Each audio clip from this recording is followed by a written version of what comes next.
ndodhem në Skrosk, i ftuar nga banorët e zonës dhe me thënë të drejtën kjo fest kaloi shumë bukur. Kishin ardhur djemt, vajzat që kanë migruar dhe emigruar, e jetësuan këtë vend sot, e bën me jetë këtë trev. Ata kërcenin, këndonin, takoheshin me njëri tjetrin, shmalleshin, sepse kishin mjaft kohë pa u takuar, pa bashkëbizetuar.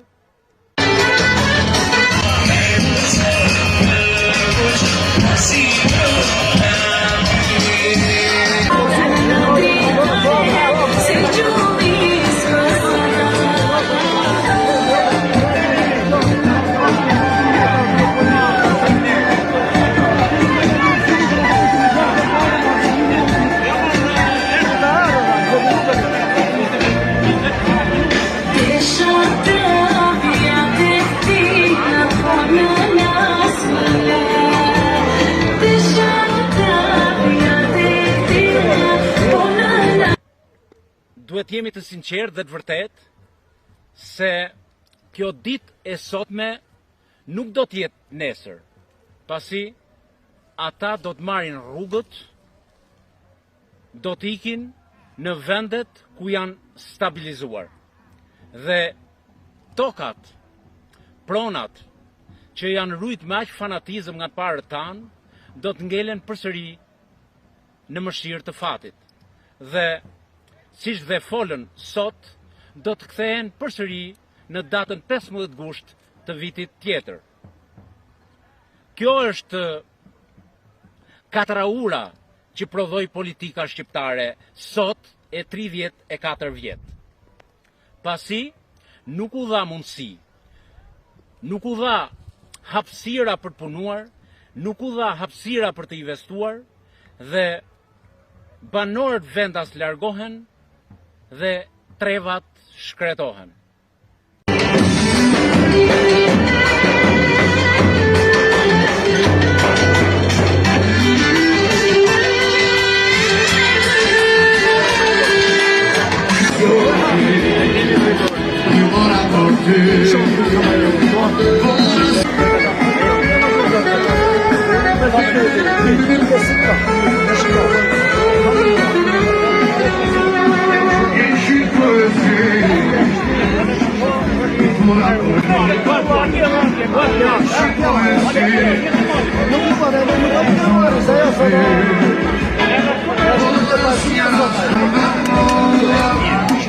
Këto djemë dhe këto vajza që sot me zemër të pastër takonin njëri tjetrin dhe nesër do të largohen, tu krijohet mundësia që paratë që kanë akumuluar në vendet e botës të vinë t'i investojnë në vendet e tyre.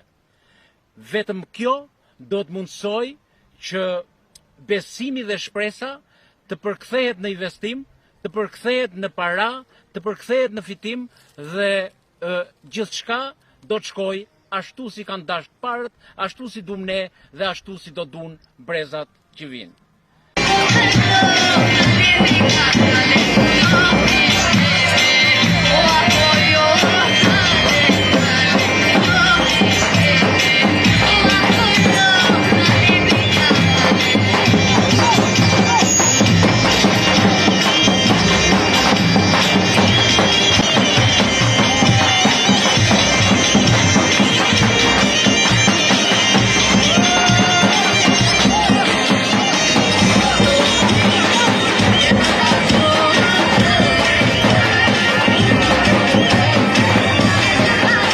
Përmes këtij vendit mrekullueshëm të Skroskës, i bëj thirrje që të bëhemi të gjithë bashk, djem, vajza, gra, burra, familjar, dhe ta vëm qeverinë vendore dhe qeverinë qendrore me shpatulla për murit kur i thon, dhe t'i tregojmë se ky popull nuk duron më pa drejtësi. Ky popull kërkon një harmoni të plot investimesh, një harmoni të plotë drejtësie, barazie dhe shteti të luaj rolin e rregullatorit dhe jo të qenurit në pjesën më të rëndomë të shoqërisë për grabitjen e xhepave dhe të taksave.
Zoti i bekoft banorët e Shkroskës, këta njerëz me vlera, me tradita dhe kulturë që nuk do ta harrojnë kurrë, edhe brezat e arshëm. Prandaj, këta djemë dhe vajza që kanë jetësuar 15 gushtin si festën e Shkroskës, do ta lënë të trashëguar vit pas viti, brez pas brezi.